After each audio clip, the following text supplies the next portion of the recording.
cellphone load sa Text Question of the Week contest kung dati 10.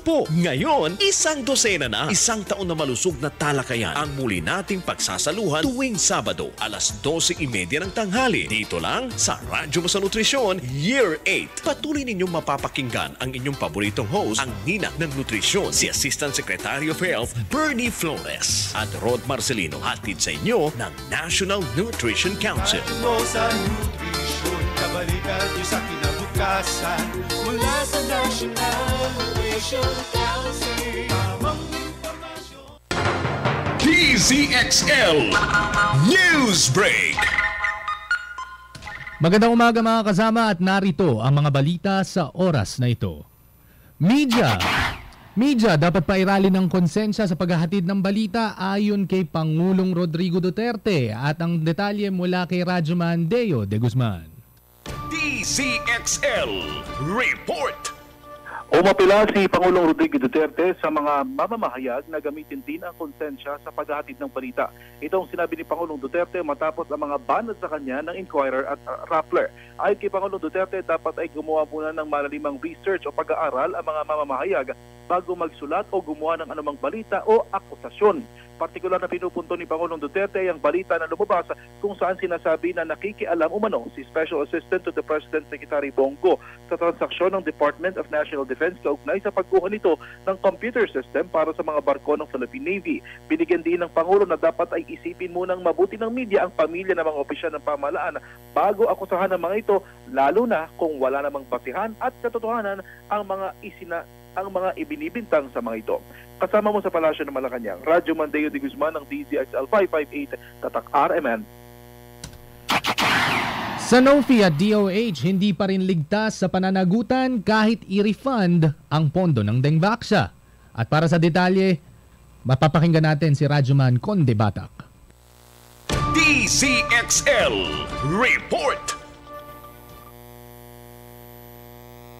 Ginit ng Gabriela Porteles sa Kamara na hindi pa rin ligtas sa pananagutan ng Sanofi Pasteur dahil lamang sa ibabalik nito ang bahagi ng pondong iginugol ng gobyerno para sa Dengvaxia vaccine. Napagdesisyon na ng Sanofi na ibalik ang 1.4 bilyon sa pamahalaan. Ayon kay Gabriela Representative Arlene Brosas, hindi sa pagbabalik ng bahagi ng pondo natatapos ang usapin.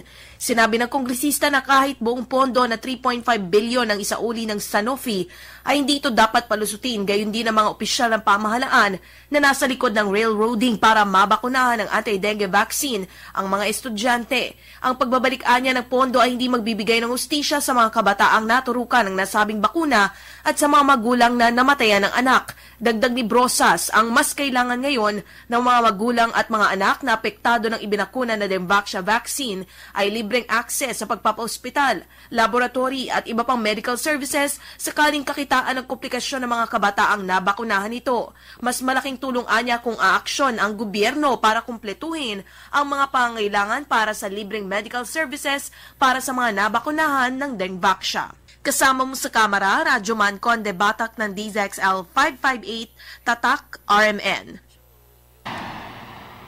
Philippine Earthquake Model Atlas Handbook. Ipinakalat na ng PhilVox at ang detalye mula kay Radyoman Silvestre Labay. DZXL Report. Inilunsad na ng Philippine Institute of Volcanology and Seismology ang Philippine Earthquake Model Atlas upang mas mapahusay pa ng husto ang pagtugon ng epekto ng lindol.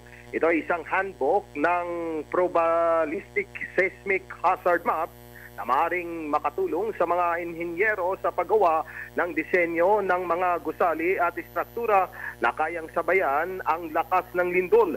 Maaari rin itong gamitin bilang isang kasangkapan para sa land use and urban planning, gayon din sa pagpaplano hinggil sa disaster risk management ng local government units, government agency at iba pang stakeholders. Ayon pa sa PHIVOX, ang PEMS Atlas ay naglalayong itaguyod at mapahusay ang kasalukuyang National Structural Code of the Philippines, isang referral code ng National Building Code. Dagdag pa nito, magsisilbi itong batayan para sa pagdisenyo ng mga earthquake resilient structure tulad ng residential at commercial buildings, mga critical na pasilidad tulad ng dams, tulay at mga ospital at hazardous installation tulad ng nuclear, biological at chemical facilities. Ang PEM Atlas ay naglalaman ng mga peak ground acceleration maps at spectral acceleration maps na binuo mula sa probabilistic seismic hazard analysis sa pamamagitan ng mga pagsisikap at expertise ng mga seismologists, geologists, engineers at mga mananaliksik mula sa PBOX. Kasama mo sa Quezon City, Radyoman Silvestre Labay ng DZXL 558, Tatak, Armen. At dumako naman tayo sa ating special coverage tungkol sa pagdinig sa Senado kaugnay sa planong charter change. At naroroon ngayon si Radyoman Grace Mariano. DZXL Report. Dire-diretso na po nating pakinggan itong pagdinig ng Senate Committee on Constitutional Amendments and Revision of Codes na pinamumunuan ni Senator Kiko Pangilinan patungkol nga sa panukalang charter change. At ang nagsasalita ngayon ay ang dating former Chief Justice Puno. Pakinggan na po natin. Issues like establishing a one-house parliament, abolishing the party list system, regulating political dynasties, extending the term of sitting legislators, may render the action of those affected suspect to the public. And so as early as now, we see the gathering cloud of suspicion on these issues. Fourth, Your Honors, the constitutional provision on how the Constituent Assembly should meet and vote is the subject of a lot of uncertainty. It has the real potential of delaying the work of revising the Constitution on the part of the CONAS. Incidentally, this is one reason why we have to re-examine the 87 Constitution. That 87 Constitution, Your Honors, was done in haste because then President Cory Aquino did not want to rule under the Freedom Constitution, where she enjoyed authoritarian powers. And that is why the 87 Constitution is the only Constitution where you find the phrase "as may be provided by law." And that is why also you have this problem now, where she enjoyed authoritarian powers. And that is why the 87 Constitution is the only Constitution where you find the phrase "as may be provided by law." And that is why also you have this problem now, where this manner of amending the Constitution is wrapped in a riddle, wrapped in mystery. The oft-quoted justification for a CONAS is that it is cheaper than a CONCON. To me, that is a cheap argument convention. Hybrid because each composition will be a mixture of elected and appointed delegates. This constitutional convention, of course, will be non-partisan in character. political parties will be banned from putting up candidates. And so the delegates will be elected on the basis of their platform. And to help the delegates in their task, experts in constitutional making coming from different disciplines, law, public administration, political science, economics, the religious, the sciences, vetted by a competent body, not just the president, can be convened, and this competent body will be the ones to make the appointment.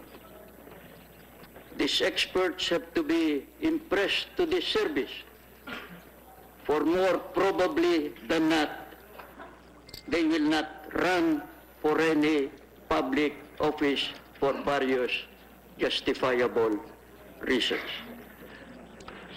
And I submit that it is within the power of Congress to determine the composition of the Constitutional Convention. The fourth question is, if Congress convenes as a Constituent Assembly for the purpose of amending or revising the Constitution, should the Senate and the House of Representatives vote jointly or separately? We need to interpret correctly Article 17, Section 1 of the 87 Constitution, which states, and I quote, "Any amendment to or revision of this Constitution may be proposed by the Congress upon the vote of 3/4 of all its members." How do you make the proper interpretation of these provisions? We have to make use of the best available tools on constitutional interpretation. This means, among others, that we have to go to the origin of this provision. We have to examine its metamorphosis until its final wording. We have to interpret this provision not in isolation, but in conjunction with the other provisions of the Constitution. In other words, an interpretation that is holistic in character. And then the interpretation that we should make should be one that will not result in an anomalous situation. And one of those anomalous situations would be the cancellation of the institutional participation of the Senate when the CONAS meets as a Constituent Assembly. A study of the proceedings of the Constitutional Commission will reveal that initially the intent of the Constitutional Commission was to establish a unicameral National Assembly. In the last days of the CONCOM, however, it decided to have a bicameral Congress. In its haste, the CONCOM failed to reward Article 17, Section 1, which is proper for a unicameral assembly, but improper for a bicameral Congress. Look at our 1935 Constitution, where our Congress was bicameral. Federal Congress. Look at our 1935 Constitution, where our Congress was bicameral. The meeting of both houses there was joint, in joint session assembled, but voting was separate. Compare that with our 1973 Constitution, where we had a unicameral assembly. There is no provision there for a joint assembly meeting. No provision for voting separately.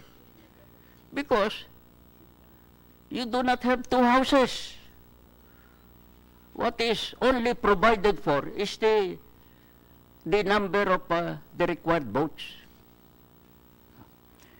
In other words, when a bicameral Congress convenes as a CONAS, the intent, the tradition, and the practice is to make the two houses vote as separate and independent institutions. The members of the House and the Senate have different constituencies. The members of the House represent districts, while the senators represent the nation.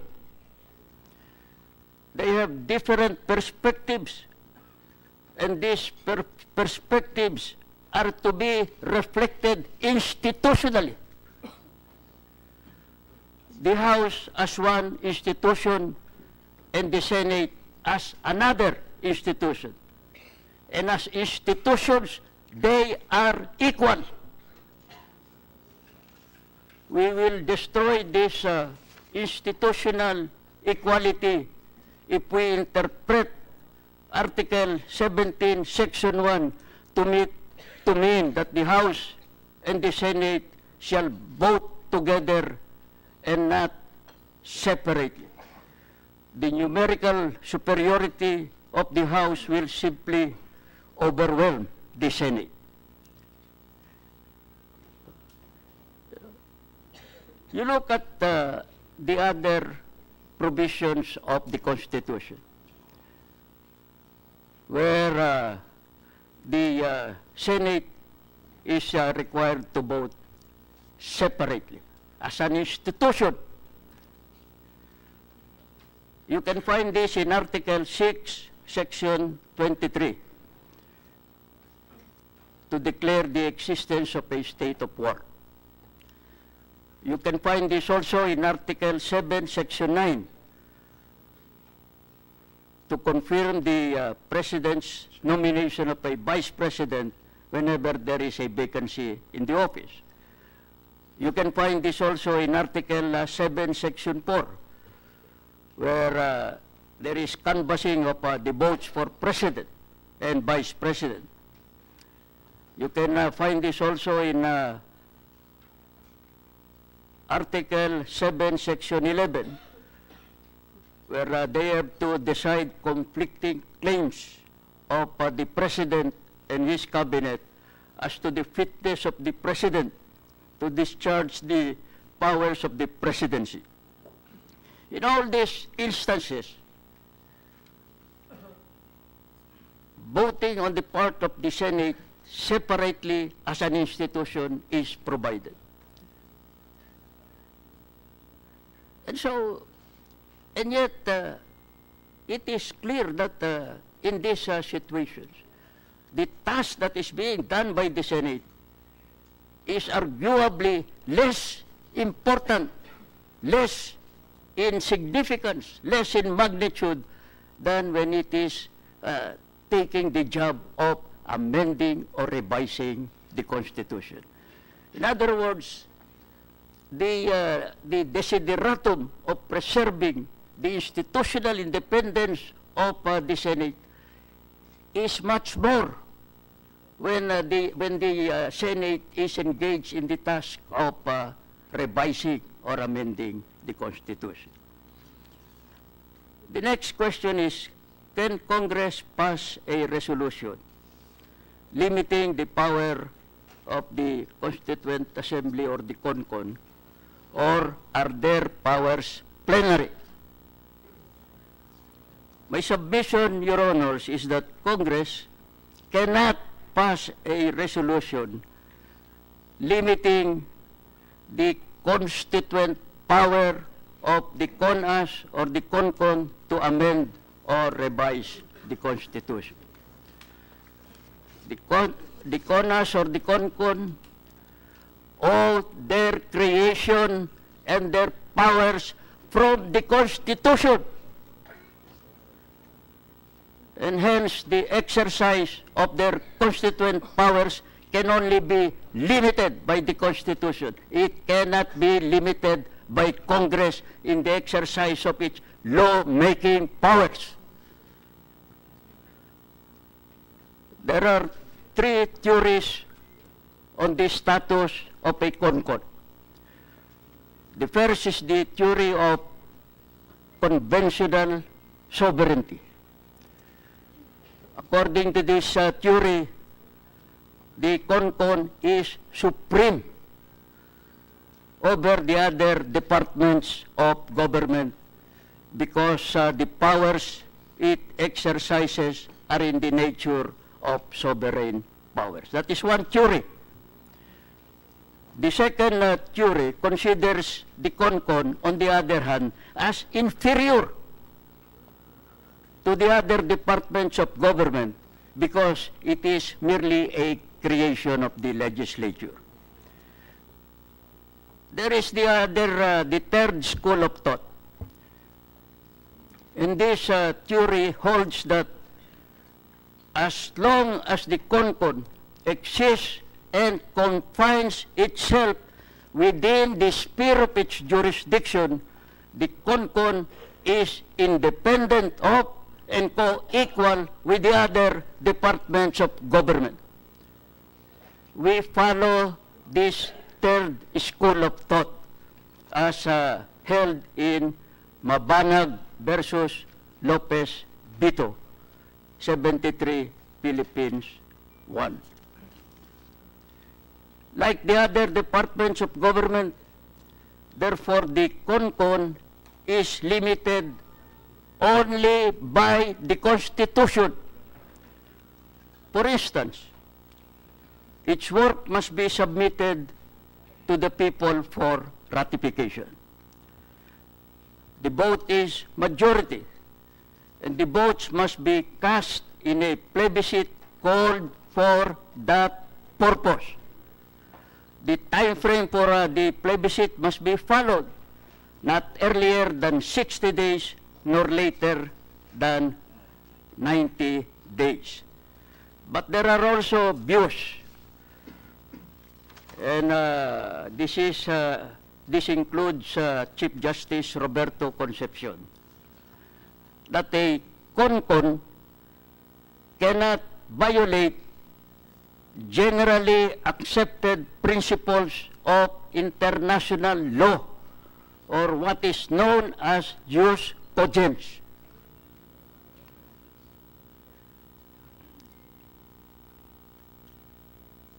So, on that question, Your Honors, we follow the third school of thought.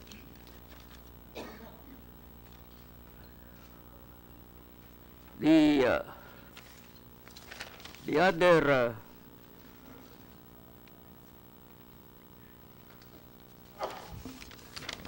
ano pa ba yun? So that answers the last question, Your Honor, whether the powers of the Constituent Assembly are plenary powers. That ends my short presentation. I'll be happy to oblige if there are interpellations from the members of the committee. Thank you very much, Chief Justice Puno. That was very enlightening, as well as, of course, the inputs of the others resource persons thus far. We have Professor Ed Garcia for his opening statement, and then Associate Justice Ascuna. Thank you very much, Chair Senator Kiko Pangilinan. Well, first of all, I would like to thank you and all the other senators, especially in this committee, for bringing us together. This is a gathering of friends, a gathering of present and past colleagues whom I have not seen for a long time. I am very grateful. Thank you. As a framer of the 1987 Constitution, I would be among the first ones to acknowledge that the basic charter drafted more than 3 decades ago is an imperfect document and can be improved. But before we do so, allow me to give a brief context, for as a preacher once said, text without context is pretext. I think that's a very important phrase, no? Text without context is pretext. Chair Kiko actually gave me a Filipino translation of that in the elevator, but I cannot repeat it. And if I may add, timing is of the essence. No? Today, our country faces critical challenges. Massive poverty and deep inequality that divides our people, the continued existence of political dynasties and the blatant disregard for the rule of law and the right to life, our inability to think Filipino as one people, bound by a common destiny, striving to build a just peace throughout the land. These concerns are the priorities we must address urgently. The haste to draft a new constitution by converting Congress into a constituent assembly, ostensibly to make a radical shift into a federal form of government, I am convinced will further distract, if not deviate, from the issues that should remain as our priorities. Nearly 3/4 of our people are unfamiliar with the 1987 Constitution. Many of the provisions in our Constitution have not been fully implemented, and after some 30 years, a good number of them still require enabling laws. If we dedicate ourselves to ensuring that the articles on social justice and human rights, on local government, and on the accountability of public officers, to name but 3, are fully understood, observed, and implemented, then the principal objectives of the proposed charter change can in fact be met without having to draft a new constitution. I believe that the present constitution is not the problem. It is indeed part of the solution.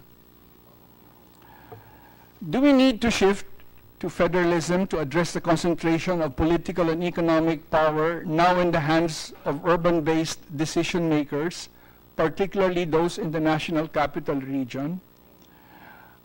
You know, I will not answer this question as requested by our chair.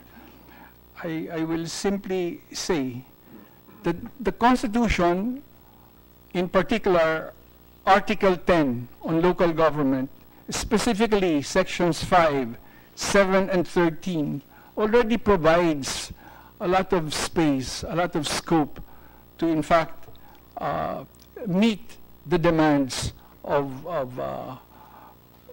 what federalism wants to achieve. The local government code, and the principal author, in fact, is with us, mentor, and I think nowadays you say Lodi, is it correct? One of my idols in the Parliament of the Streets, and in our trips together in different far-flung places, fighting together. I really, want to acknowledge the contributions you have made to our country. The local government code, moreover, can be amended and improved to further decentralize power and distribute more wealth more equitably without having to amend the Constitution. Take Section 521. If you read Section 521, on the 5-year mandatory review, it states Congress shall undertake a mandatory review of this code at least once every 5 years, and as often as it may deem necessary, with the primary objective of providing a more responsive and accountable local government structure. I think we have I think we have 7 senators. May I respectfully ask how often and when this mandatory review was last done and with what result? Can this perhaps be the opportune moment, the right time to do so?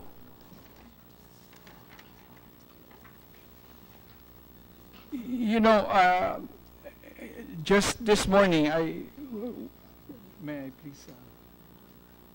I think we have with us, you're with the Institute of Federalism. Yeah. I think we have with us the PDP Laban Institute of Federalism, and I just saw this I have not read it, The Quest for a Federal Republic. I only have read, thank you very much, I only have read the executive summary.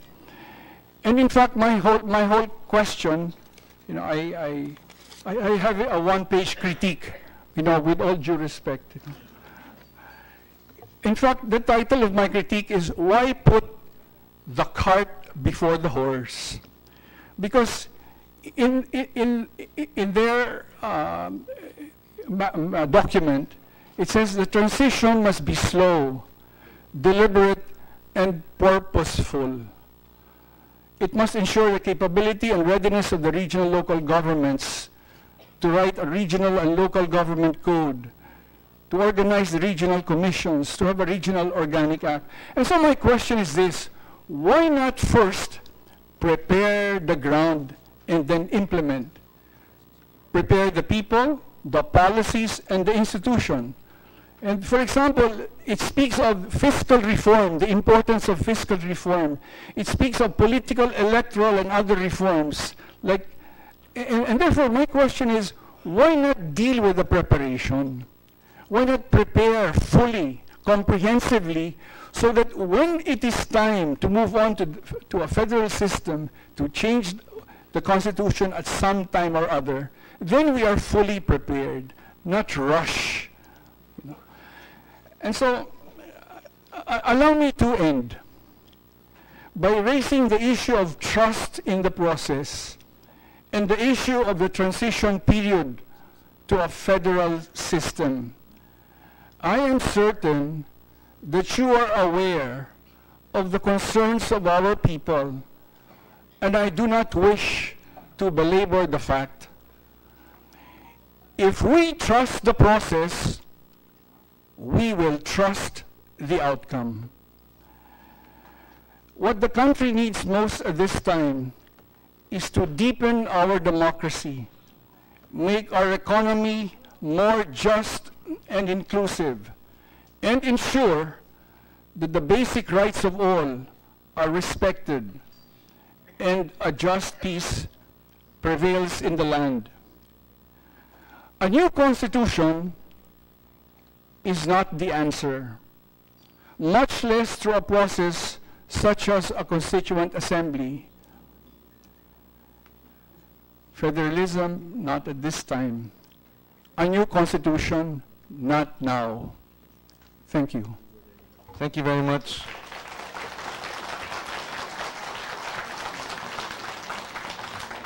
May we request the audience to refrain from clapping. Thank you. Thank you, Professor Ed Garcia, for your inputs. Before we proceed with Justice Oscuna, just for the record, we would like to acknowledge the presence of the following. Senators Bam Aquino, Senator Lauren Legarda, Senator Richard Gordon. They have joined us. As resource persons, we have the President of the League of Cities of the Philippines, Mayor Herbert Bautista of Quezon, former President, who is Mayor of Quezon City. We have Attorney Romeo Benitez, Director for Legal Services of the DILG.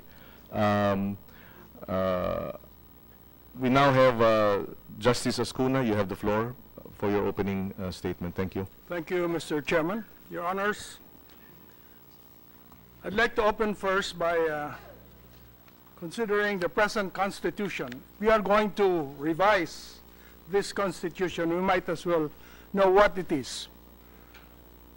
Our Constitution, like any good Constitution, has three essential parts.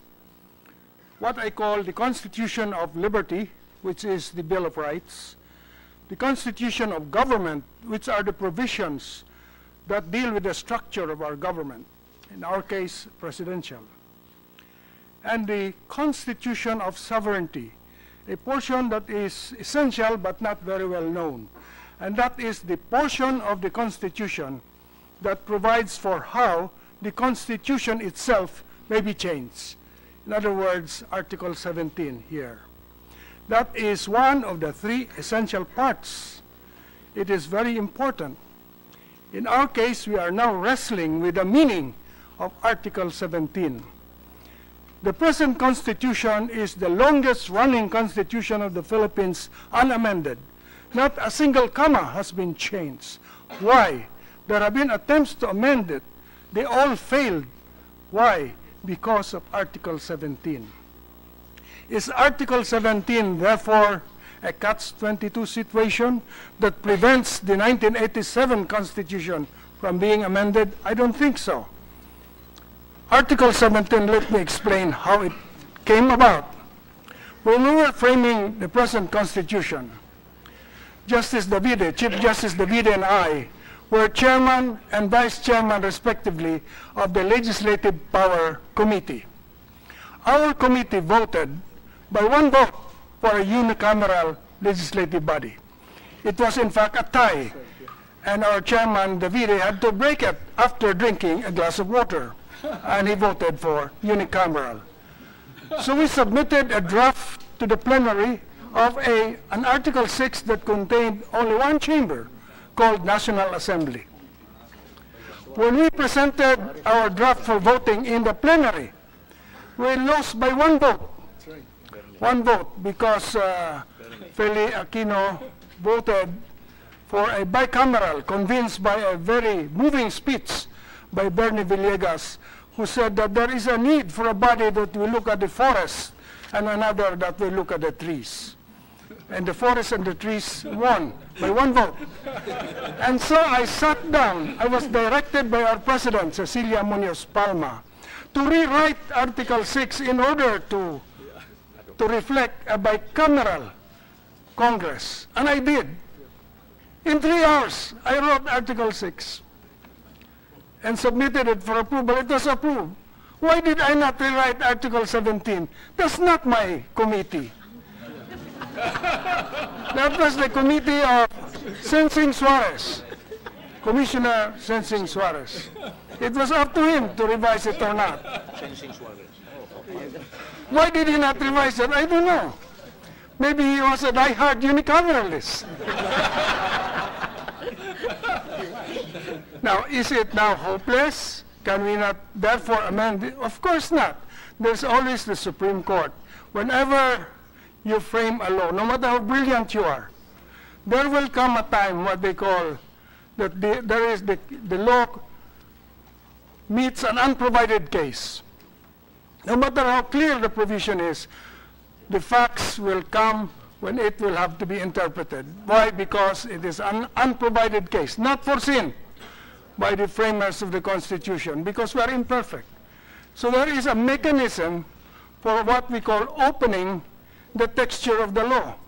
The texture closes in an unprovided case, and there is a mechanism for opening that texture by interpretation, and that is to the courts. We have therefore a provision in the Supreme Court that can interpret with finality the meaning of the Constitution. Now, why has there been no attempt to bring a proposed change or amendment or revision to the Supreme Court? Because there has been no actual case yet where both chambers agreed to propose an amendment or a revision. Why not? Because they could not agree on whether or not they should vote jointly or separately. So what is my opinion on that? Okay, let's look at Article 17. The provision says that any amendment or revision, the Constitution may be proposed by Congress, the Congress, upon a vote of 3/4 of all its members. How can you reconcile that with a bicameral? Very easy. You look at Article 6. You have to construe, as Chief Justice Puno said, this Constitution holistically, not just by looking at one part. You have to look at all the parts. Article 6 on the legislative department says, the legislative power shall be vested in the Congress of the Philippines, which shall consist of a Senate and a House of Representatives. It shall consist of a Senate and a House of Representatives. Those are the members of Congress. So when you say 3/4 of all the members, 3/4 of the House and 3/4 of the Senate, because the members of Congress are the Senate and the House of Representatives. You cannot have a Congress without the Senate. You cannot have. Even a constituent body cannot be House of Representatives only. And so when it speaks of the Congress, you have to refer to Article 6. Ano ba yung Congress na yan? Senado po yan at saka House of Representatives. There is a misnomer that we practice. We call people congressmen. There's no such thing as a congressman in the Constitution. You are either a representative or a senator. Why? Because you are not a member of Congress. You are a member either of the Senate or of the House of Representatives. So when you say members of Congress, all its members, you mean members of the Senate and the House. So 3/4 of that, 3/4 of the Senate, 3/4 of the House. Why 3/4? Because they are very important. We are revising or changing the Constitution. It is the highest law of the land. It is very important. So we need 3/4 vote. Why? To impeach only 1/3. Why? Because we made it easy for a public official to be impeached. Why? We want accountability in our public officials. So it is now easier under this Constitution. Before it was hard. Now it's very easy. Only 1/3 you can impeach, not convict. It's harder to convict. You go to the Senate, you need 2/3 to convict. Harder. But to impeach, easier now. But to amend or revise the Constitution, 3/4 yan. Mahalaga ito. Kailangan, approve na ito ng mga tao eh. 16 million people approved this, 77% approved, only 4% against. Only 4 million or 22% against. So, medyo mabigat. At this determines our future, our destiny. All our hopes, our aspirations are distilled here. We went out, Ed Garcia and I, to Bicol. We went to the marketplace. We asked the fishermen, ano bang gusto ninyo? And we sat down with them. And you know, the fishermen came out with how to counter martial law, exactly the same way that the UP College of Law proposed. The present provisions containing safeguards against martial law came not only from the UP professors, but also from the fishermen of Albay. So we consult our people. We need 3/4 vote. So what do you do? My proposal, do what is doable. Number one, should you amend or revise the Constitution? Yes, because it's already 30 years. But amend it first, do not revise it. Because revision is such a big work. And you have many things to do. So why not just amend it first? You have here on the table a proposal, Joint Resolution number 1, to amend the Constitution by making the economic provisions flexible. Why don't you do that? Both houses agree on doing that first. And in so doing, you will be able to present to the Supreme Court a formula for amending the Constitution, a concrete case which the court can decide whether or not the provision, the formula you followed, let's say 3/4 voting separately, is the correct formula. The Supreme Court can then determine and interpret Article 17 without our having to wrangle first with federalism for maybe 5 years before we can agree on how a federal state should look like. This one is doable and doable right now. And it is necessary in order to improve the lives of our people. Ang pinag-usapan dito, ang mga tao natin, ang poverty nila, we need more investments. They cannot come in because of the restrictive provisions. Why did we put these provisions? Because we do not think it will be unamended for 30 years. Can economic provisions freeze the policy of a country for 30 years? It should not. So we make it flexible. All you have to do is put, unless otherwise provided by law.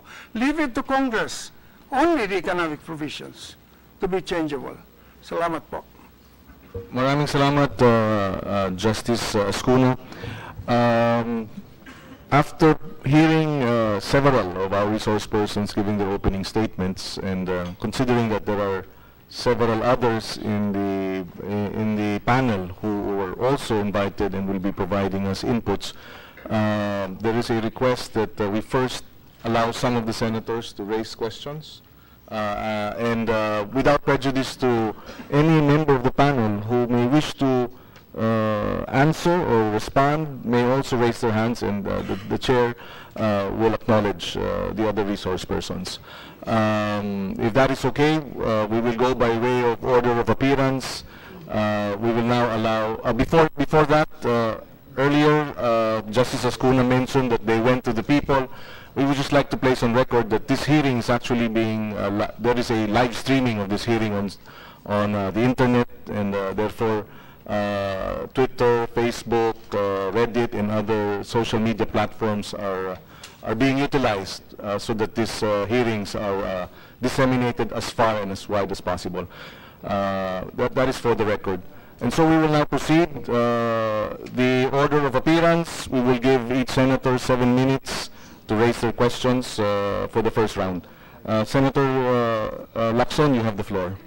Maraming salamat po, Mr. Chairman. And good morning to all our resource persons. I have a scoreboard here. After listening to at least 5 who made their opening statements, it's 3-2. 2 are against revising or amending, and 3, 3 are in favor. Namely, former Senate President Pimentel, of course, Chief Justice Ray Puno, and Justice Ascuna. On the other hand, not now, si Professor Garcia, and matinding no kay former Chief Justice Davide. After listening to the opening statements of at least 3 highly or eminent, learned and experienced former justices of the Supreme Court,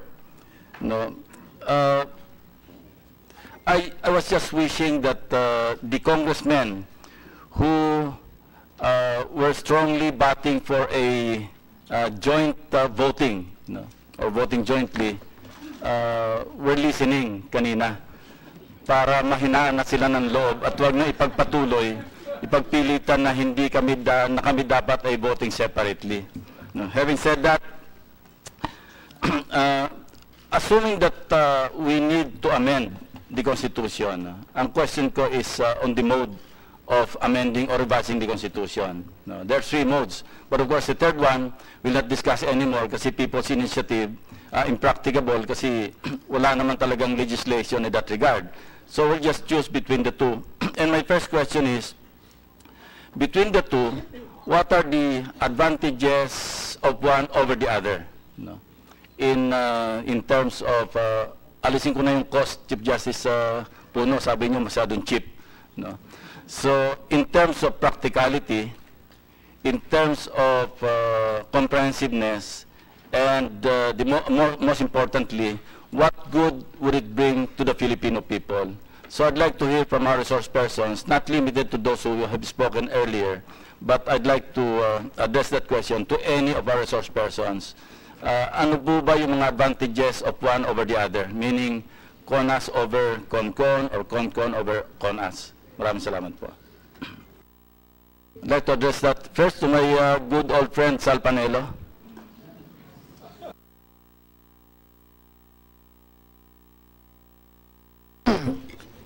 Sa totoo lang po, kahit na anong paraan, whether CONAS or CONCON, ang taong bayan pa rin ang magdidesisyon. So it doesn't matter really. I remember the President during one cabinet meeting saying that, kasi initially kung matatandaan niyo po si Presidente, gusto niya CONCON. Pero nung sinabi sa kanya, gagastos ka dyan baka hanggang 14 billion. So sabi niya, edi gastusin ko na yung sa taong bayan. Anyway, nandiyan naman kayo. Tapos, hindi ko makalimutan yung sinabi niya. Marami pa kontra. Kasi sabihin, vested interest kayo. Pero, ang pakikiusap ko lang sa inyo, yung gagawin yung saligang batas ay hindi labat sa interest ng taong bayan. Sapagkat pag ginawa niyong labat, tandaan yung sasabihin ko, lalabanan ko yan, I will campaign against the ratification of the Constitution. So para sa akin regardless, whether CONCON or CONAS, pag yan ay labat sa interest ng taong bayan, from the point of view of many people, hindi rin makakapasa yan. Before we reach ratification, before we conduct a plebiscite, necessarily, we'll have to go through the first stage, which is via CONAS or via CONCON. And that's precisely my question. Kasi we're here to make our decision. Kasi kung ang di-decide namin dito as a committee and eventually sa plenary, there's no need to amend, then I might as well move to adjourn. There's no point discussing anymore, but we are discussing here yung assumption that there's a need to amend or revise the Constitution. But before we reach that stage, that this is presented to the people for ratification, kailangan magpili muna kami to make our wise decision kung via CONAS or via CONCON. Yun po yung akin tanong. Ang nakikita ko lang ang advantage ng CONAS, Constituent Assembly. Mabilis. Magtatrabaho agad kayo. Pero pag CONCON, magbubutuan pa. Magagawa pa kayo ng muna ng batas. Na magkaroon ng CONCON, kakaroon pa ng eleksyon, matagal. Samantala kayo, nakaupo na kayo Uumpisahan nyo kaagad. Sa gastos naman sabi nga kanina rito hindi importante yung gastos. Ang mahalaga magkaroon. My second question is, and I will address it again to any of the resource persons present, for the information and enlightenment of those watching, kasi kami, nagbasa naman kami ng konti. What is the difference between revision and amendment? I think this is a vital question that our people should understand first, before we go into amending or proposing or revising the Constitution. Maybe I should ask the two Chief Justices. Chief Justice. The distinction between amendment and revision is clear-cut. Both the qualitative test and the quantitative test. When you say amendment, you are talking of piecemeal amendments. If you talk of revision, you are talking of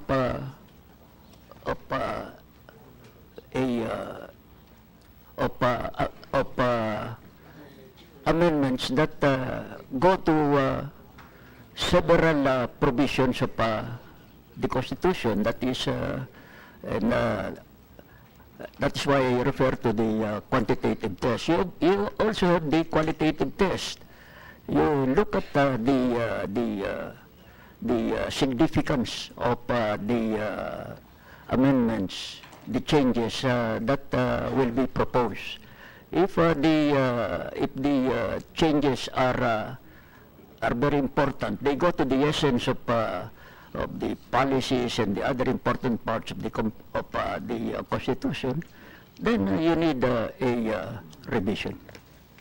Is altering the principle of separation of powers, for example, need revision or amendment? That will need revision, Your Honor, because you will be rebalancing the powers of government, rebalancing the powers of the legislature vis-a-vis the executive, the powers of the executive vis-a-vis the legislature and the judiciary, the powers of the judiciary vis-a-vis the two other branches of government.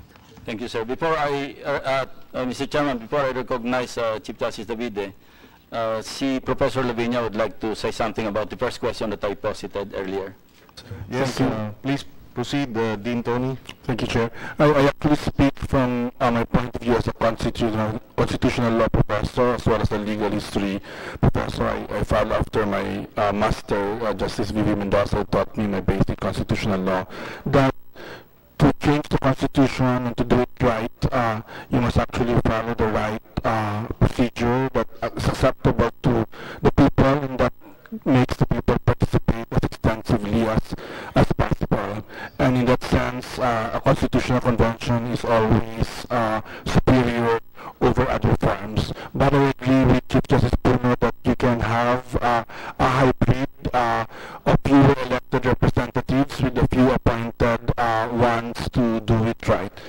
We have to remember that every time we tried to change the Constitution and we didn't follow proper procedure, in the case of the 1971 Constitutional Convention, it was actually a good convention. Senator Nene Pimentel is there, but and several others here were there, but it was hijacked at the end by martial law.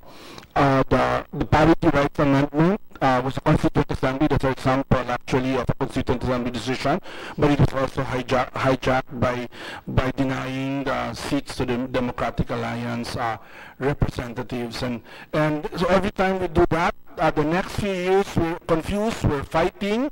There's always attempt again to reject that Constitution, and we shouldn't do that for this particular case. My main concern, and I agree with the positions by everyone that it has to be separate voting. I'd actually want to answer your last question, Chair, which is that can Congress, the two houses in a resolution, joint resolution, limit the power of the Constituent Assembly? I think CJ Puno is correct. You cannot really do that. The moment you convene a Constituent Assembly, that's a separate body.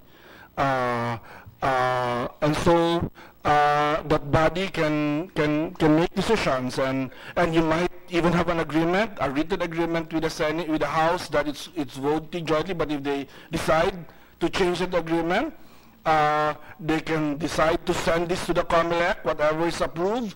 I would suspect the COMELEC would have the option, will let the people decide. And I would suspect the Supreme Court will also have that option. I'm not saying the Supreme Court will say that, but they would have that option, that the argument that this is up to the people to decide, it's up to the people. So it's very worrisome for me, for the Senate to even agree.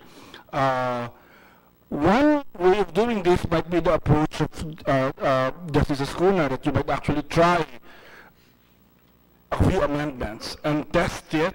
For sure, it will go to the Supreme Court anyway, and so we will have a clear precedent that the Supreme Court says it's joint voting, it's separate voting that's required. That's one way of doing that. We can be more deliberate in following this, but I worry very greatly that if you convene into a Constituent Assembly and the Senate agrees to do that regardless of your agreement with the House on it, that in fact that can be reversed, and whatever is approved by 3/4 of the members of the Constituent Assembly can in fact be sent to the COMELEC for plebiscite. Thank you. Senator Lacson, you can continue with your... Thank you, Mr. Chairman. Last Monday, I filed the Senate Resolution 580, calling or directing the Senate to constitute itself into a Constituent Assembly, apart from the House. And I'd like to get your view on this particular issue. will it hold? Assuming that it goes to the Supreme Court. I thought of filing this resolution along with some members of some of my colleagues, Senator Soto, Poe, Subiri, and Hunasan, thinking that at least we can have a fallback. Kasi kung walang yung tinatawag na mga abogado na justiciable issue na i-address ng Supreme Court, walang magiging ruling. So if we adopt this resolution and proceed with proposing amendments via a Senate Constituent Assembly, then somebody could raise the issue before the Supreme Court. And in case the Supreme Court would rule that it should be in joint session as a Constituent Assembly and further voting jointly, then we will no longer enter into an agreement with the House to meet in joint session. Instead, we'll just pass a resolution or calling for a CONCON. So, kung nandyan po pa kayong tatlo sa Supreme Court, wala kaming problema, may tatlong boto na agad kami. But you know, this is a different Supreme Court. We're not trying to prejudge the sentiment, individual sentiment of the members of the court right now. But we'd like to get your input at least kung mag-go hold water itong kasama sa under consideration in this particular committee hearing. Your view, sirs.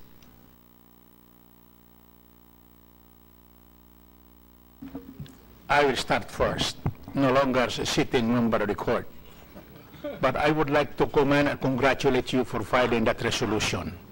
For the Senate now to act on proposing or initiating an amendment to the Constitution as a separate institutional body, independent and coordinate with the lower house. I have two reasons why I should commend you for that. One, the proposal in the lower house may reach its goal by riding on a bullet train. It could be the second train in the lower house, faster as expected, because you have in the lower house a super majority. And I don't think with that composition of the lower house now, there'll be a objective deliberation. In short, we could even say that it is a done deal in the lower house. You, in the Senate, with that resolution, you could put a break to any attempt to railroad a proposal to amend the Constitution. It is possible that some people might go up to the Supreme Court to question the step that you have taken. But that step is precisely the first step I mentioned when I'm in my opening statement, when it is when the amendment would be done by 3/4 of Congress. So the first is by the CONAS. What did you say about the ass? Anyways, if it was a CONAS, there are two ways of doing that. One, for each house to initiate, and then as if it is an ordinary legislative action, as if it is passing a law, separate law. That would require 3/4 if initiated by the Senate. In your case, it would be 3/4. And then once approved, it will have to pass to the lower house. And the lower house should act on it, and if it would have its own version and approved by the lower house, there could be a conference committee, as proposed by Father Barnas in the article in his book that I just cited. So, congratulations again, and I hope that the Senate can truly serve as the conscience of the nation. Thank you very much, sir. Follow-up question related to that issue. We're now 23 because Senator Cayetano has been appointed. No, the Article 17, Section 1 says 3/4 of all its members. When it says of all its members, does it refer to the membership of any Congress or any Senate, for that matter, or the membership of the present Senate, the 17th, under the 17th Congress? The present. So it's 3/4 of 23. Because there's a difference in, there's a big difference. 23 should be the basis. There's one vote difference, because if it's 3/4 of 23, it's only 17 or 18. Whereas if it's 3/4 of 24, no, it's 19 and 18. Anyway,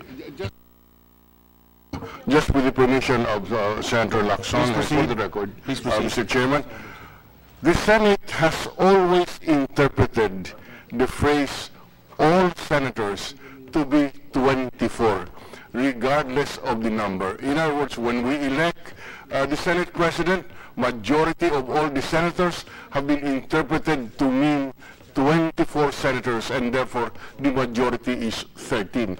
That's the interpretation accorded to the phrase all senators. And former Senate President Pimentel can attest to this. We always interpret it as referring to 24, not to the present number. So it's always generic, 24? 24, yes. That's how it is.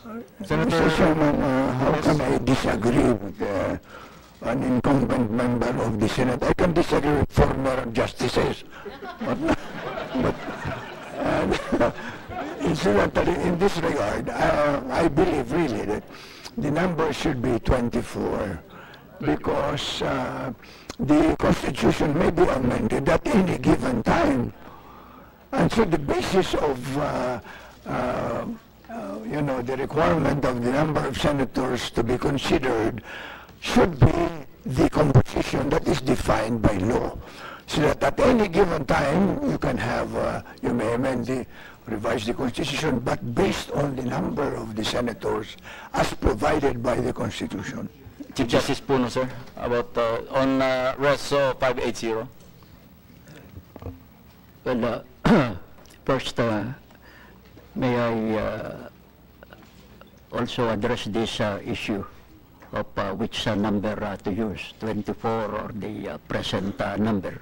I agree with Senator Drilon that the number should be 24. And what is the reason for this? You will note that in the case of a CONAS, the number is 3/4. So the number is bigger.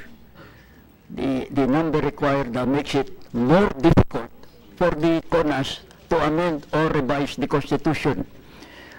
We will be violating this spirit if we compute the number, not as 24, but as the present number. On the query of Senator Lacson, like Chief Justice Davide, I believe this is a very creative, imaginative solution. But having said that, that would certainly be a challenge also in the Supreme Court if you have a proper case.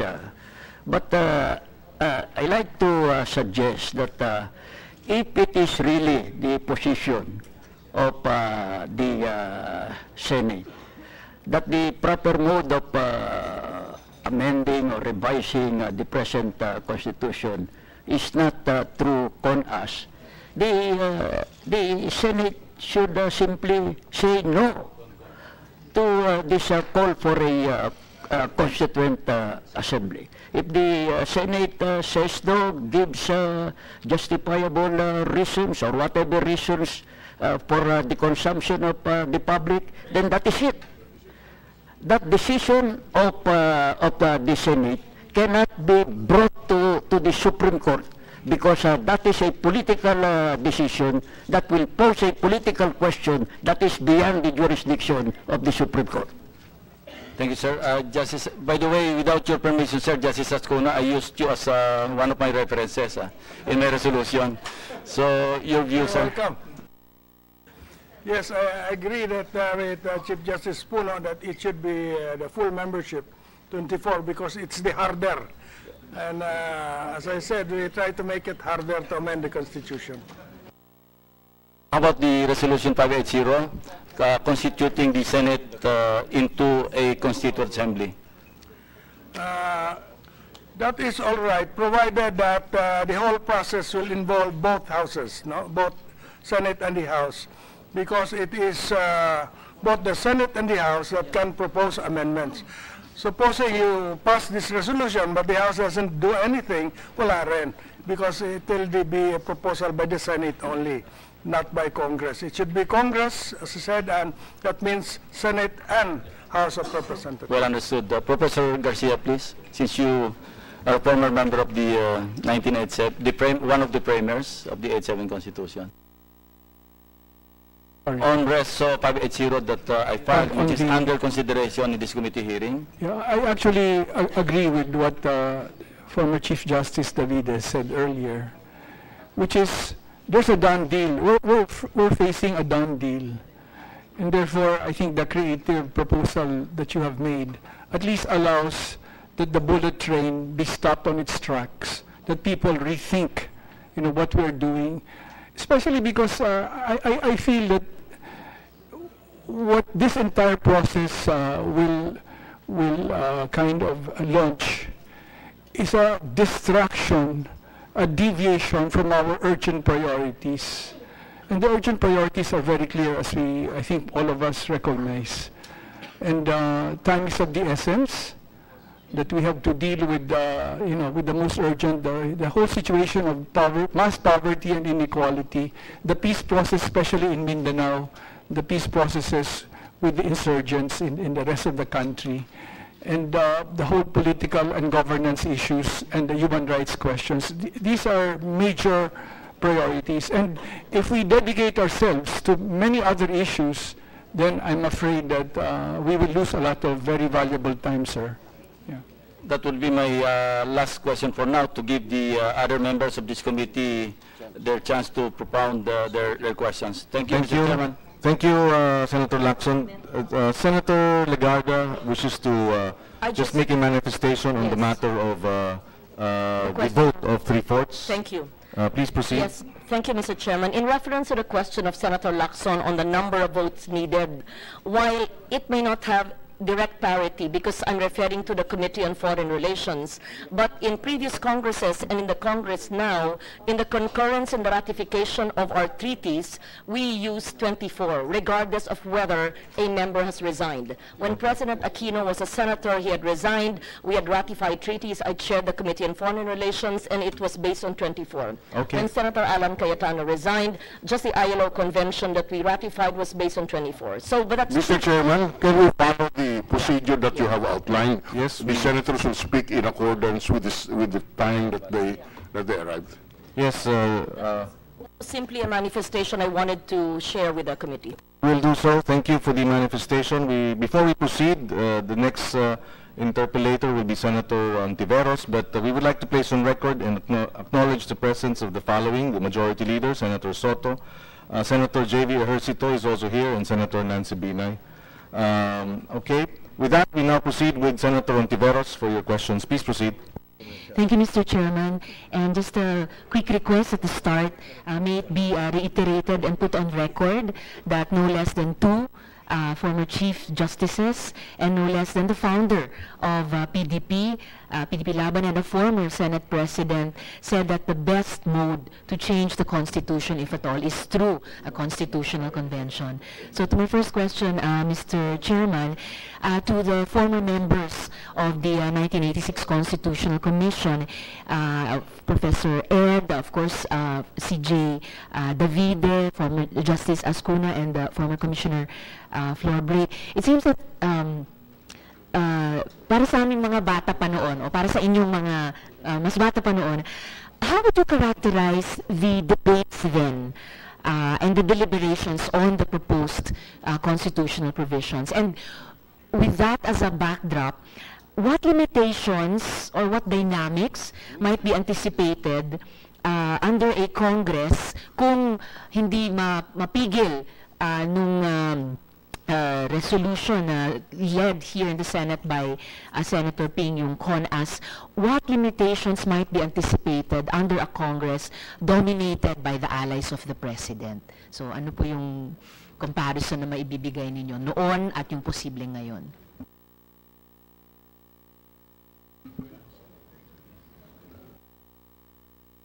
Mr. Chairman, tinatanong po ni CJ Davide kung sinong sasagot sa mga dating miyembro ng CONCOM.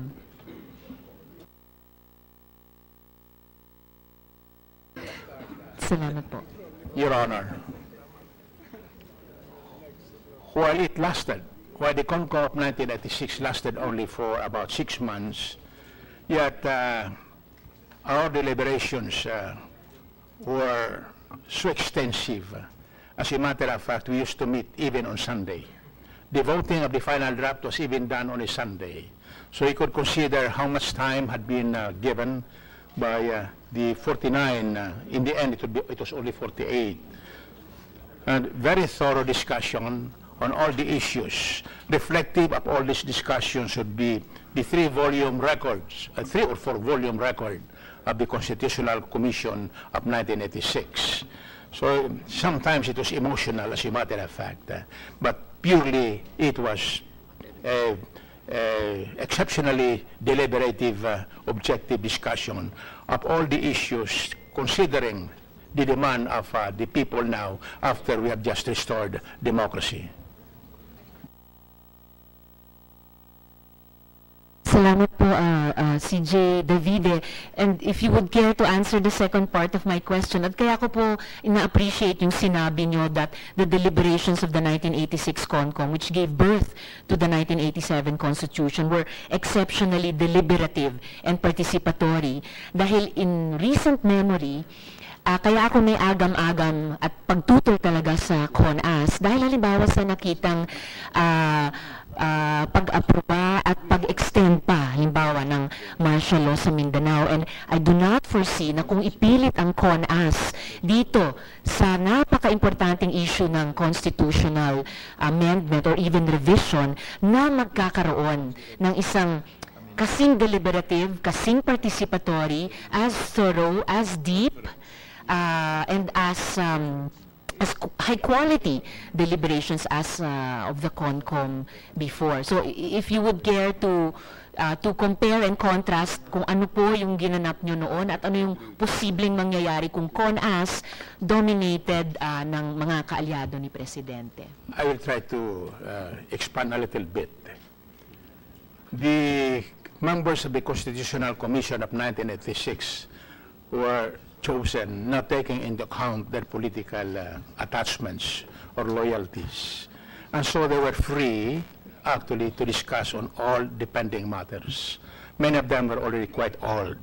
And so you could just consider what they have in mind to leave a legacy, a constitution that can really work for generations yet to come, even if yet unborn. But you know very well that, and to be very specific, in the lower house right now, when what happened immediately after the election, there was a rush to join the exodus of changing of political loyalties. And when a matter is done like that way, I doubt very much if the supermajority now can act with thorough deliberation on a matter which the party itself had already considered to be a platform, a part of its proposal. They would always cite the fact that the president was elected by 16 million, which therefore was practically an endorsement of one of his campaign advocacies, that is the adoption of the federal system. But that overwhelming number must also be considered in light of the number of votes that then candidate Binay got and the number of votes that then candidate Grace Poe had. If you total both number of votes of Binay and Grace Poe, it would even exceed the number of votes of the President Duterte. Now, the two never endorsed the proposal of the president now about the federal system. So I would suppose that we cannot expect much. Again, I would like to say, and I would like to repeat, that it can easily be railroaded by those in power in the lower house. Thank you very much. Maraming salamat din po, Sigi. Yes po, Mr. Chair. Yeah, may I, Mr. Chairman, may I just make a brief comment on it? Please, you have the floor. Go ahead, Senator Pimentel. I think all of us should still remember that we are a democracy. And that means every person has the right to speak out his or her mind. We should not allow, let us say, a partisan majority to, curtail that freedom of expression that is guaranteed by the Constitution itself. And in this question, Mr. Chairman, let me just also say that we must always remember that good governance does not depend on the governors alone, but on the governed as well. And this is a very important maxim, because I remember, when Lincoln proclaimed no discrimination between and among the Americans a long time, centuries ago.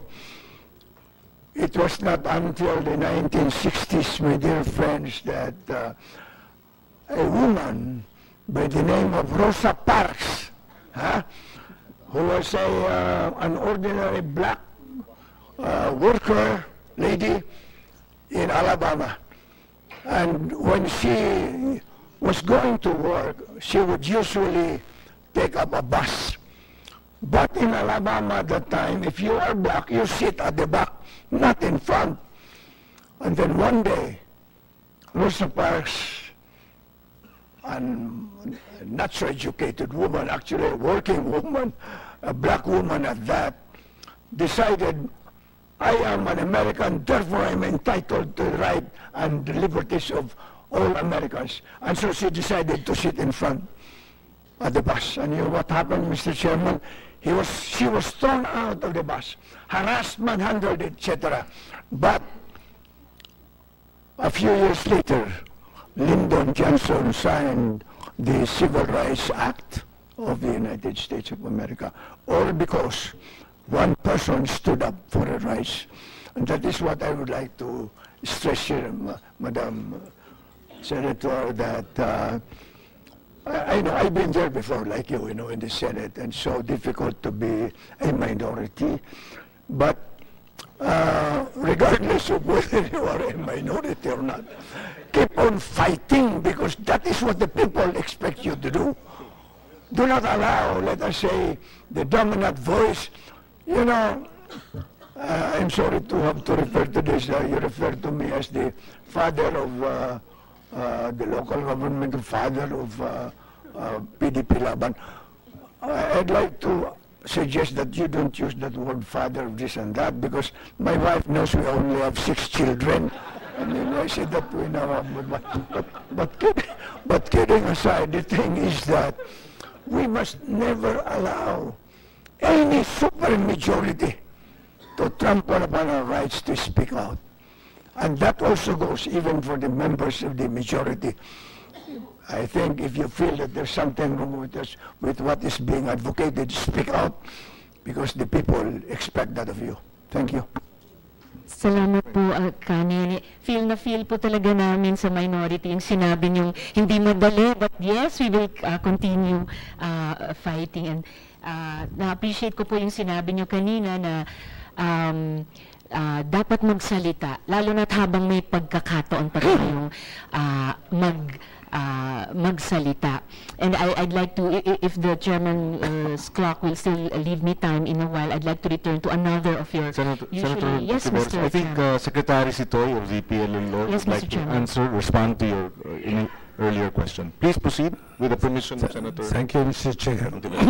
And good senators in attendance and fellow resource persons. In the history of constitutional making, there was always presidential interference. Apolinario Mabini was directed by President Emilio Aguinaldo to review the Malolos Constitution. In 1935, originally, the term limit of the president was only for 6 years. But because of President Quezon, it was modified. Because 4 years was too short for a good president and too short for a good president and too long for a bad one. So President Quezon got 2 terms, 4 years each. In 1973, President Marcos, of course, intervened. And in 1987, the CONCOM of 1986 were all appointees of President Aquino. So if we are suspecting presidential interference in our efforts to revise the Constitution, we cannot avoid that. Anyway, he had 16 million votes when he won the election in 2016. I'm referring to President Duterte. Thank you for that. Please proceed, Senator Ontiveros. Salamat, Mr. Chair. And of course, palagay ko, it would not be excessive to say na we have not seen presidential intervention such as we are seeing now. Kaya po napaka-importante higit yung tanong na ito sa atin ng charter change. And besides, Good Secretary, are you saying that there would be or there will be presidential interference in the CONAS if it came to a CONAS on this question? Referring to a proposal to have a hybrid way of selecting delegates, perhaps we can give the President, under some standards, 1/3 of the delegates and 2/3 will be elected in accordance with the process. Thank you, thank you. Thank you, Mr. Chair. In which case, siguro balikan ko na ngayon yung isa pang provocative at sinabi ni Kanene recently, which I really appreciated. Yung panawagan nyo rin sa publiko mismo for citizens to speak up now while we still can. Opo, and to keep on expressing to keep on exercising freedom of expression, lalo na ngayon na nakikita natin na yung freedom of the press, for example, is under threat with the recent developments, for example, regarding Rappler. Pero kanina rin po, during our hearing, sinabi niyo po kanina na yung, wait, it's my previous page, yung no elections, tsaka yung isang extended 10-year transition even towards a commonly desired federal Philippines sometime down the road. Sabi niyo po, kalokohan po yan. Bakit niyo po sinabing kalokohan ng NOEL, kalokohan ng isang 10-year transition even towards a desired federalism? Well, yung pang kalokohan na yung salita ay galing sa experience ko as mayor. Mayor ako ng Cagayan de Oro noon. But anyway, kidding aside, the thing is that, I mean, how do you justify, how can anyone justify setting aside the exercise of the fundamental rights of our people through the electoral process that is guaranteed by the Constitution without revising the Constitution first?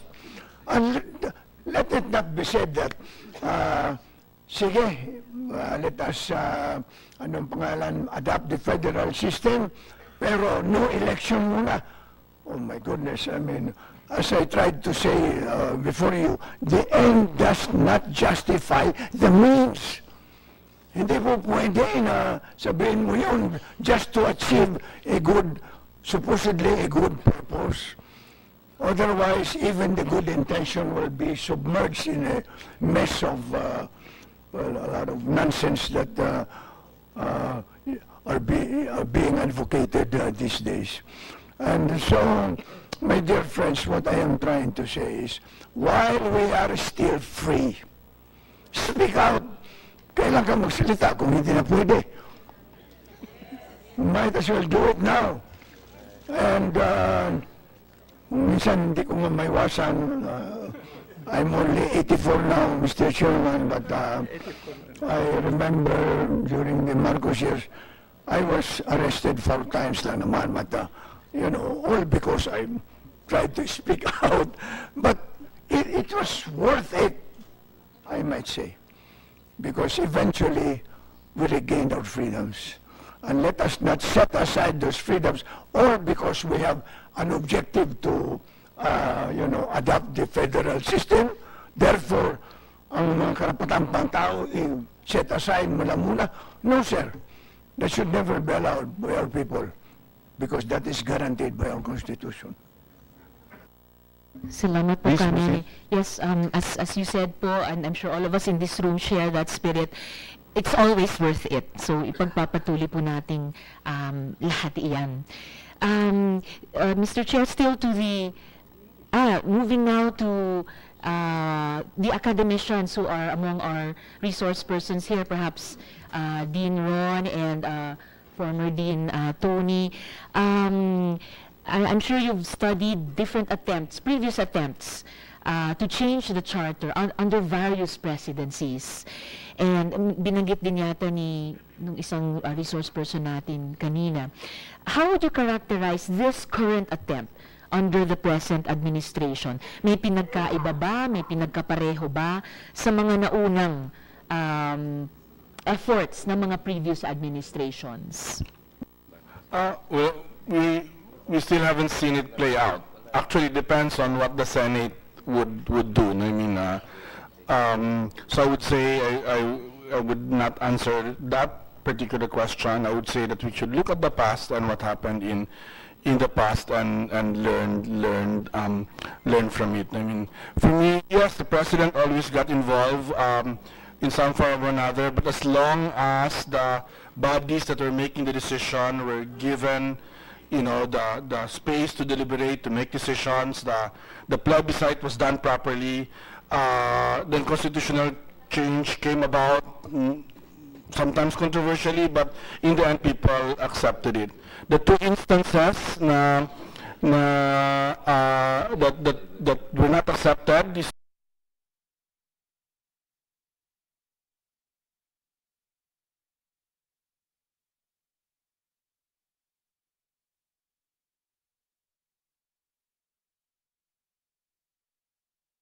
I actually have been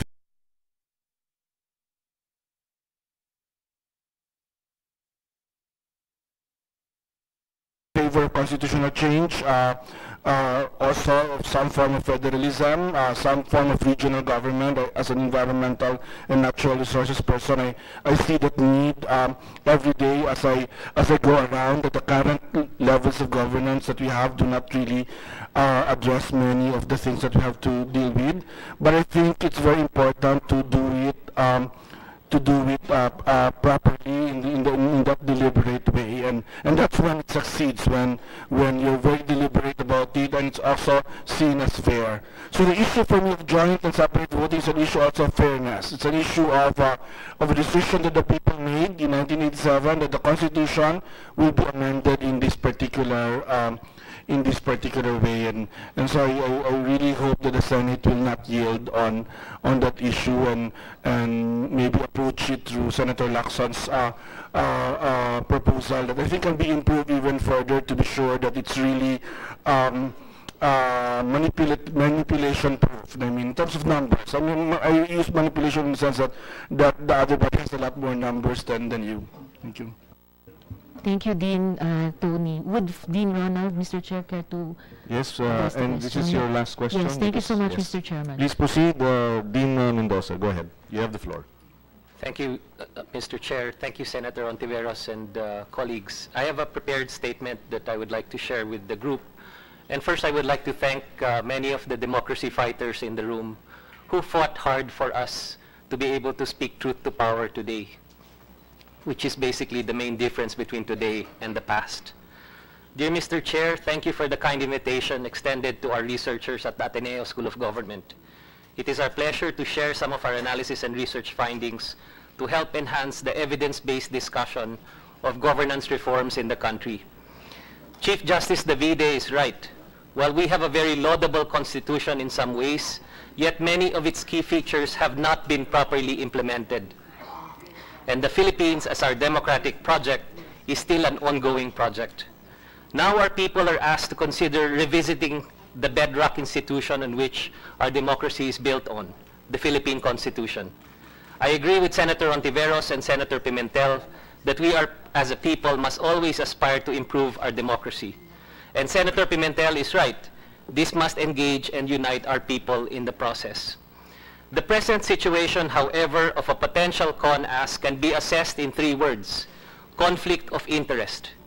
To fundamentally overhaul our democracy, the concentration of economic and political power, the very same features that produce the many governance and economic failures that drove us to today's discussion, will need to be reformed. If these do not change, simply producing new rules and new titles for the same political and economic players will not change much of anything. Chief Justice Puno is correct. Many of those who would tinker with our Constitution will be in a potential conflict of interest situation. In fact, internationally peer-reviewed research by the Ateneo and other universities shows that some of the fattest political dynasties, sabay-sabay tumatakbo at nanunungkulan, do not just thrive in the least developed parts of the country. They directly contribute to poor governance and poverty itself. Let me cite some figures on how political dynasties have dominated our political and in some ways economic system today. 81% of governors, 78% of congressmen, 69% of mayors, and 57% of vice mayors come from political clans. Let me just repeat that in the Congress, almost 80% of congressmen are from political dynasties, the very feature of governance failure that we would like to change. In the end, new rules of the game, while not changing any of the players, where our people are mere spectators in a Game of Thrones, will not provoke nor inspire progress. My last thought is this: the only thing more costly than a constitutional convention is a governance disaster. A constitution captured by vested interests and far from engaging and inspiring our citizens in nation building. Thank you. Thank you, Dean. We now proceed with the next interpellator. Senator Drilon, you have the floor. You have 7 minutes. Thank you, Mr. Chair. I'll try to limit myself to 7 minutes on the questions.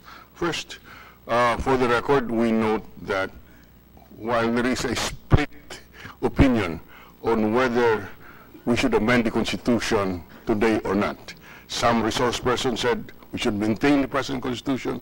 Some resource persons said we should amend. While there is a split opinion on this, there is unanimity of all the resource persons that we should vote separately, both chambers. I think there is no question about that from the resource persons that we have heard. You know, last night, the House of Representatives passed a resolution constituting the Congress as a constituent assembly. I think the conclusion that it was done in haste is something that is unanimous.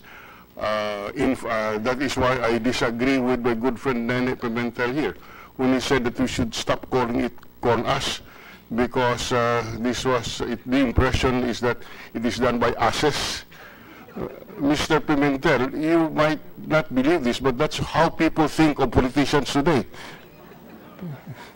In any case, Mr. Chairman, you know, the bicameral nature of our legislative branch indeed leaves no doubt that we should have separate votes. Mr. Chairman, changing the name of a high school or changing the name of a national road would require concurrence of the Senate as a separate institution. How much more in changing the form of government? Should we be swallowed, should the senators be swallowed by a combined vote of 290 or so congressmen and 24 senators? In effect, you are abolishing the Senate as an institution if we proceed on the premise of joint voting. And that is why we believe that there is no room for an argument that it should be joint voting. I'm sorry, separate voting. But I want to raise a specific question on Chief Justice Puno. I heard you say, Mr. Chief Justice, that the rebalancing of powers of the three branches of our government is a revision. Is that a correct recollection? Yes. That's right, Your Honor. And therefore, a revision, the preferred mode would be constitutional convention, although Congress is also authorized to revise. Is that a correct statement? Yes, Your Honor. So if it is a federal system of government that is being proposed, the preferred mode is a constitutional convention rather than a constituent assembly. That's preferred mode, yeah. Yes, Your Honor. And if you will note, we never had a federal system of government. So this will require a different kind of mindset, a lot of study, and so we need to revise the Constitution. Yes, well, I'm just talking about the mode. I'm not talking about the substance of whether federal or unitary. I'm just talking about the preferred mode if the desired amendment is a federal system of government. Yes, Your Honor, I agree. Now, Mr. Chief Justice, you also mentioned, just for emphasis, that a no vote in the Senate cannot be reviewed by the Supreme Court because this is a political question. Right, Your Honor. It's a political decision, and the Senate will only be answerable to the people. Yes, when the election time comes.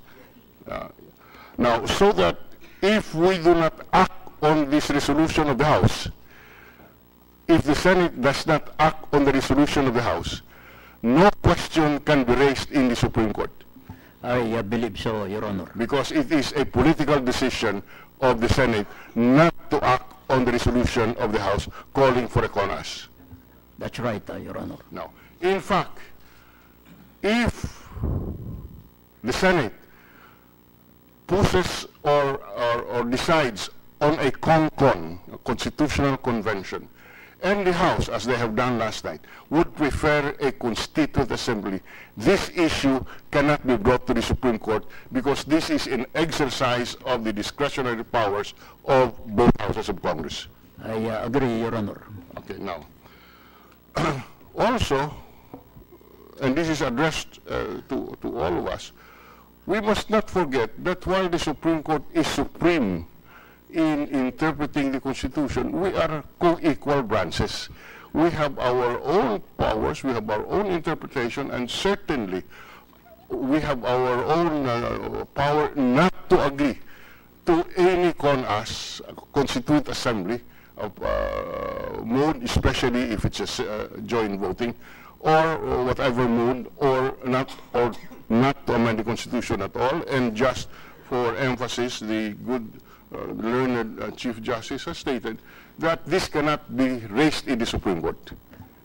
Yes, Your Honor. If you will note, the 1987 Constitution expanded judicial power. Yes. And in fact, they placed there the provision giving the Supreme Court jurisdiction to review acts of governments which are in grave abuse of discretion. But even with that expanded definition of judicial power, the Supreme Court still does not have jurisdiction to accommodate and decide questions that are political in character. And this issue that we are talking about is a political question. That is a question that is addressed only to the wisdom of the people. But if both houses of Congress say separate voting, and somebody goes to the Supreme Court to question the validity of separate voting, the Supreme Court can intervene. Again, Your Honor, if I were there, I would not intervene.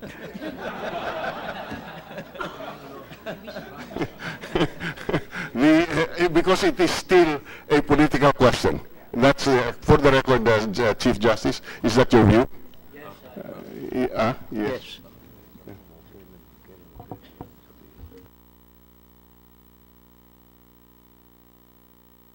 so that this, as you said, Mr. Chief Justice, even if both houses agree that voting should be separate, if both houses agree that voting should be separate, and somebody brings to the Supreme Court the issue that the Congress is wrong, you should vote jointly. In your view, Mr. Chief Justice, the Supreme Court should not intervene. Yes, Your Honor. In the first place, I could not imagine how that citizen could have a standing. And number two, again, I like to think that that issue falls within the category of political questions. Yes. Even with the expanded jurisdiction of the Supreme Court, the court is still prohibited from entering the political thicket. But we have learned in law school that what the Constitution is what the Supreme Court says. And in many instances, the Supreme Court will say this involves transcendental question, and therefore anyone can come up to us and we will entertain this petition. I mean, the demigods in Padre Faura, as we know, always would have that position. So no, Your so, Your Honor, but I just would like to correct that impression that with the expanded judicial power, the Supreme Court, can acquire jurisdiction over all issues, including political issues. So that if we do not act at all on the resolution of the House, if we do not act at all, we cannot be brought to the Supreme Court. The resolution, Your Honor, is lost, and you cannot be the subject of a writ of mandamus. Yes, because we are not obliged to act on it. Thank you very much for that view. Just one final question. I think it was mentioned that we cannot limit the powers of the Constitutional Convention or the Constituent Assembly. Two questions. On the Constitutional Convention, can Congress limit the term of the Constitutional Convention? My personal view, Your Honor, is that it cannot. But, the Congress has the power of the purse. That's correct. If we can appropriate only a Constitutional Convention good for 1 year, the convention will disappear after 1 year. But theoretically, Your Honor, there is another view. Mm-hmm. And this other view is that the Constitutional Convention itself can make an appropriation for itself. And that is part of their sovereignty. So you have these different schools of thought. Anyway, these are all theoretical at this point. No? But that is something new, that the first time I hear that a Constitutional Convention can appropriate public funds, because under the Constitution, the power to appropriate is with Congress, not with the Constitutional Convention. But as I said, this is a theory. Well, again, Your Honor, that question would delve into the parameters of the alleged sovereignty of the Constitutional Convention, and that is uncharted ground. Thank you very much. Now, on the Constituent Assembly, you see, Nena, I keep on saying Constituent Assembly, I don't use format. In a Constituent Assembly, voting separately, there is an in-house limitation in itself.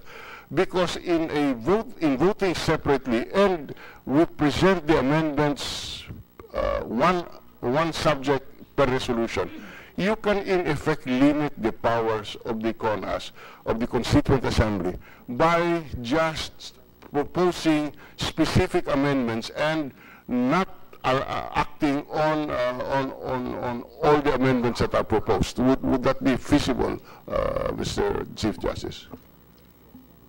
That is a limitation in effect. Yes, Your Honor, but we do not have any specific case to guide us. That's all. Yes, your time is up. Mr. Chair, may I propound a question to Chief Justice? No, resource persons cannot raise questions. You can give it to one of the senators, and if he or she decides to ask it, then that can be The done. question I wanted to ask is, No, you're not allowed to raise questions as a resource person. But if you wish to write it down and request one of the senators to ask it on your behalf, that is up to the senators to decide. We hope you understand these are our rules. We will have to comply with our rules. Thank you, Secretary.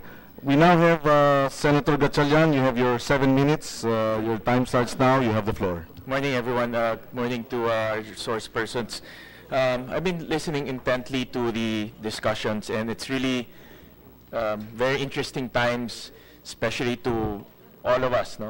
The legislators, also to political scientists, to political pundits. And we're learning a lot, no, from the discussions and also from the debates. However, whenever we go down to the people, ang tanong po ng mga tao, paano ba ito makakabuti sa akin? At paano ba ito makakabuti sa pang-araw-araw kong pamumuhay? That's really the basic question, because after all of the jargons and after all of the debates, alam naman ho natin, napakahirap po i-explain to sa ating mga kababayan. Ang pinakamadali lang ho i-explain is paano mai-improve o aangat yung buhay nila sa susunod na taon or sa susunod na henerasyon. My question is to everyone. No? I think I can also pose this to the academe. How do we explain that to our people?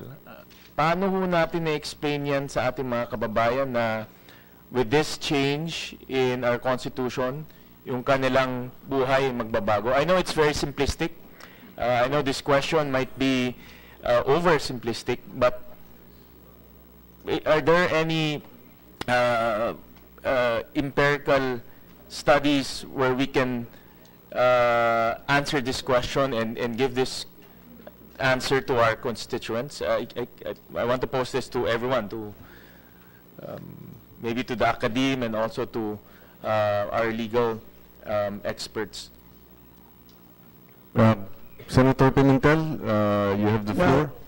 in response to your question, Mr. Senator, I would like to focus my answer on my proposal to adopt the federal system, which would need a revision of the Constitution.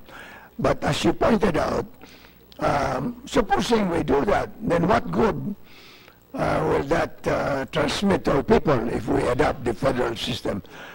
Well, in short, Mr. Chairman, I would like to say that as of today, while we are sitting here, the entry of investors into the various parts of the Philippines would need the participation and the consent of NEDA up to now.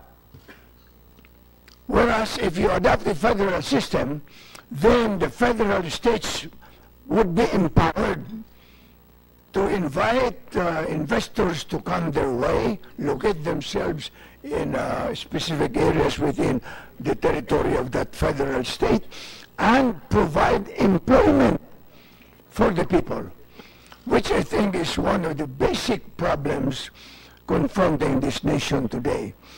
That in spite of, you know, Mr. Chairman, I think you are aware that in terms of gross national product, something like that, the Philippines is now registering 6.8%. Can you imagine other nations are happy with 1.2, 1.3? The Philippines 6.8, and yet the reports still persist that more than 24 million families are still living in dire